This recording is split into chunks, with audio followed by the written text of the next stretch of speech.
কাল দুপুরে প্রধান উপদেষ্টার কাছে জুলাই সনদ বাস্তবায়নে সুপারিশ জমা দেবে জাতীয় ঐকমত্য কমিশন। কমিশনের সভাপতি প্রধান উপদেষ্টা ডক্টর মোহাম্মদ ইউনূসের পরামর্শে আনা হয়েছে কিছু সংশোধনী। নির্বাচিত সরকার না আসা পর্যন্ত নিয়মিত দায়িত্বে থাকবে উপদেষ্টা পরিষদ, বৈঠক হবে নিয়মিত, অন্তর্বর্তী সরকারের বিবৃতি। আসন্ন নির্বাচনকে সামনে রেখে ফ্যাসিবাদ বিরোধীদের নিয়ে বৃহৎ ঐক্য করবে বিএনপি, জানিয়েছেন দলের স্থায়ী কমিটির সদস্য সালাউদ্দিন আহমদ।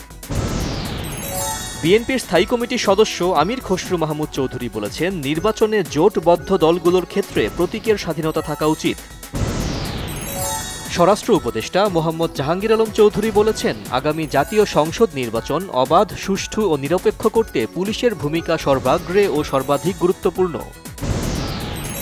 জাতীয় নির্বাচনে ভোট কেন্দ্রের তালিকা চূড়ান্ত।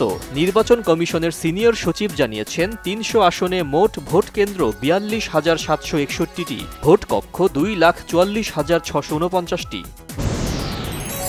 জাতীয় নাগরিক পার্টি এনসিপিকে শাপলা নয়, স্ববিবেচনায় প্রতীক দেবে ইসি, জানিয়েছেন সচিব আখতার আহমেদ। আইনগত বাধা না থাকা সত্ত্বেও এনসিপিকে শাপলা দিতে টালবাহানা চলছে, অভিযোগ সার্জিস আলমের। জুলাই আন্দোলনে রামপুরায় পুলিশের গুলিতে নিহত মায়া ইসলাম এবং তার ৬ বছর বয়সী নাতি মুসা গুলিবিদ্ধ হওয়ায় মামলায় জবানবন্দি দিয়েছেন মুসার বাবা মোহাম্মদ মুস্তাফিজুর রহমান। দুর্ঘটনার পর উত্তরা থেকে মতিঝিল পর্যন্ত মেট্রো রেল চলাচল স্বাভাবিক, ২ সপ্তাহের ভেতর প্রতিবেদন জমা দেবে তদন্ত কমিটি। মানুষের জীবন রক্ষায় ঢাকার মেট্রো রেল ও সব ফ্লাইওভারে ব্যবহৃত সামগ্রীর মান যাচাই ও নিশ্চিত করতে সরকারের নির্দেশনা চেয়ে হাইকোর্টে রিট। আশুলিয়ার ড্যাফোডিল ও সিটি বিশ্ববিদ্যালয়ের শিক্ষার্থীদের মধ্যে রাতভর সংঘর্ষের পর থমথমে অবস্থা ওই এলাকায়। সিটি বিশ্ববিদ্যালয় আগামী ৪ নভেম্বর পর্যন্ত বন্ধ ঘোষণা। অর্থ উপদেষ্টা ডক্টর সালেহ উদ্দিন আহমদ জানিয়েছেন, বাংলাদেশের সাথে কৃষি, আইটি, খাদ্য, বিমান ও নৌযোগাযোগ খাতে বাণিজ্যিক সম্পর্ক বাড়াতে চায় পাকিস্তান, আগ্রহী পাট ও হালাল পণ্য নিতে। পার্বত্য চট্টগ্রামে বসবাসরত সব জাতিগোষ্ঠীর মধ্যে শান্তি, সম্প্রীতি ও সাংবিধানিক অধিকার প্রতিষ্ঠার লক্ষ্যে আত্মপ্রকাশ করেছে নতুন সামাজিক সংগঠন সিএইচটি সম্প্রীতি জোট।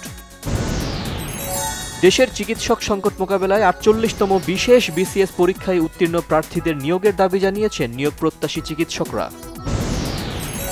ভারতের অন্ধ্রপ্রদেশ আর উড়িষ্যা সমুদ্র উপকূলে তাণ্ডব চালাতে ধেয়ে আসছে ঘূর্ণিঝড় মন্থা।